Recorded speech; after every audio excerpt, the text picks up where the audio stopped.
வணக்கம் இந்தியா. வாரத்தின் முதல் நாள் நமது சந்தைகள் எகைன் ஒரு வீழ்ச்சியை தழுவினது. கிட்டத்தட்ட 229 புள்ளிகள் குறைந்து 23,820. இன்னைக்கு கேப் டவுனில் ஓப்பன் ஆச்சு. பட் ஓப்பனிங்லேருந்து ஒரு ரெக்கவரி ஆகி 290 கிட்டத்தட்ட ஒரு 220 பாயிண்ட்ஸ் 230 பாயிண்ட்ஸ் கிட்டத்தட்ட இந்த வீழ்ச்சியை சந்திச்சதுன்னு சொல்லலாம். ஆயில் மார்க்கெட்டிங் கம்பெனிஸும் இன்னைக்கு வந்து ஒரு ப்ரெஷரில் இருந்தது. மெயினாக இந்த க்ரூட் ஆயில் ப்ரைஸஸ் எகைன் $100 மேலே போனது, அது ஒரு பெரிய இஷ்யூ. ரெண்டாவது வந்து US Iran peace talks over, இந்த வீக்கெண்ட் நம்ம பேசினுடைய நேற்றுக்கு அது வந்து மறுபடியும் Indian economy growth and corporate ப்ராஃபிட்டபிலிட்டின்னு திருப்பி ஆரம்பிச்சிட்டாங்க. அவங்க ஒரு 2 பேருமே ஒன்றும் பெருசாக பேசிக்கல.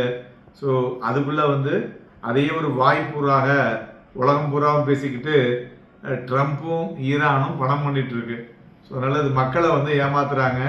ஸோ இதை வந்து ஸ்டாக் மார்க்கெட்டும் உணரணும்.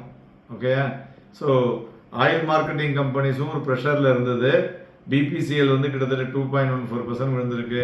HPCL 3.11, Indian oil 1.24.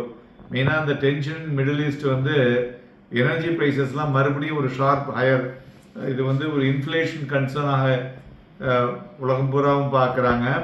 அதனால் குளோபல் க்ரோத்தே பாதிக்கக்கூடும் என்ற எதிர்பார்ப்பு.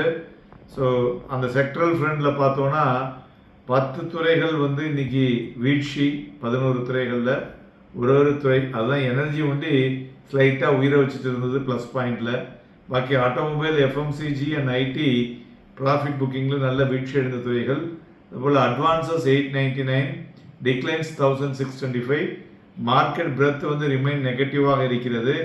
அதுபோல் இன்றைக்கி பார்த்தோம்னா கிட்டத்தட்ட ஒரு 69 பங்குகள் 52 வீக் ஹையையும் 9 பங்குகள் 52 வீக் லோவையும் டச் பண்ணியிருக்கு. 73 பங்குகள் அப்பர் சர்க்கியூட்டு, 21 பங்குகள் லோவர் சர்க்கியூட்டை டச் பண்ணியுள்ளது.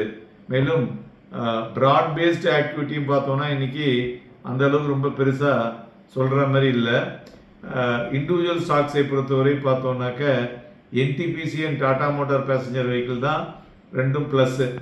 ஸோ லூசஸில் பார்த்தோன்னா like Maruti, IndiGo, Bajaj finance, Eicher motor, then Reliance industries இவையெல்லாம் வீழ்ச்சி அடைந்த பங்குகள். அதுபோல் டாடா கெமிக்கல் இன்றைக்கி வந்து 4% இன்றைக்கி ஏறி இருக்குது. So potential listing of Tata Sons Private Limited. அதேமாதிரி ஏத்தர் எனர்ஜி பார்த்தோன்னா இன்றைக்கி 5.19% ஏறி இருக்குது. டெல்லி கவர்மெண்ட் என்ன சொல்லிட்டாங்க, ஒரு அந்த டிராஃப்ட் இவி பாலிசியை போட்டாங்க. இனிமேல் அங்கே வந்து பெட்ரோல் டீசலே இருக்காது, எல்லாமே இவி வெஹிக்கிள். நம்மளுடைய எக்கானமியை அச்சுறுத்தக்கூடியது எதுன்னா நாம் வந்து இறக்குமதி செய்யக்கூடிய இந்த ஆயில் பிரச்சனை தான். ஒன்ஸ் ஃபார் ஆல் அந்த ஆயில் பிரச்சனைக்கு முற்றுப்புள்ளி வச்சுட்டோம்னாக்க நமக்கு வந்து நம்மளுடைய எக்கானமியில் வந்து யாரும் எதுவும் கை வைக்க வேண்டிய அவசியமே இருக்காது. இதில் பெட்டர் ரீச் அப்படின்னு சொல்லலாம். ஸோ அதுபோல் இன்றைய தினம் தங்கமும் பார்த்தோன்னா 1,200 ரூபாய் வீழ்ச்சி அடைந்து 1,51,453. வெள்ளியும் ஒரு 5,371 ரூபாய் இறங்கி 2,37,903. க்ரூட் ஆயில் 587 ரூபாய் ஏறி 9,740 அப்படிங்கிற லெவலில் வணிகமாகி கொண்டிருக்கிறது.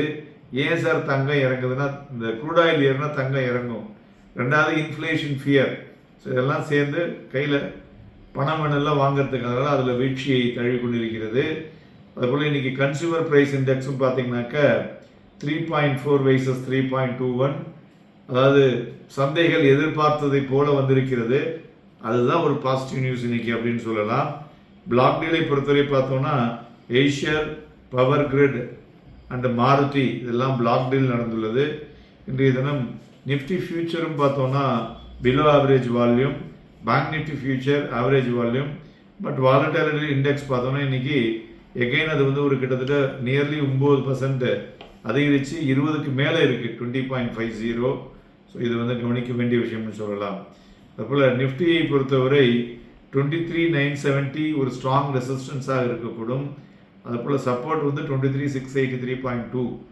ஸோ இட்ஸ் அ ட்ரங்கேட்டட் வீக்காக இருக்கிறதுனால மார்க்கெட்டில் வந்து வாலட்டிலிட்டியோட ஸ்டாக் ஸ்பெசிஃபிக் மூமெண்ட் தான் இருக்கக்கூடிய வாய்ப்புகள் இருக்கக்கூடும்.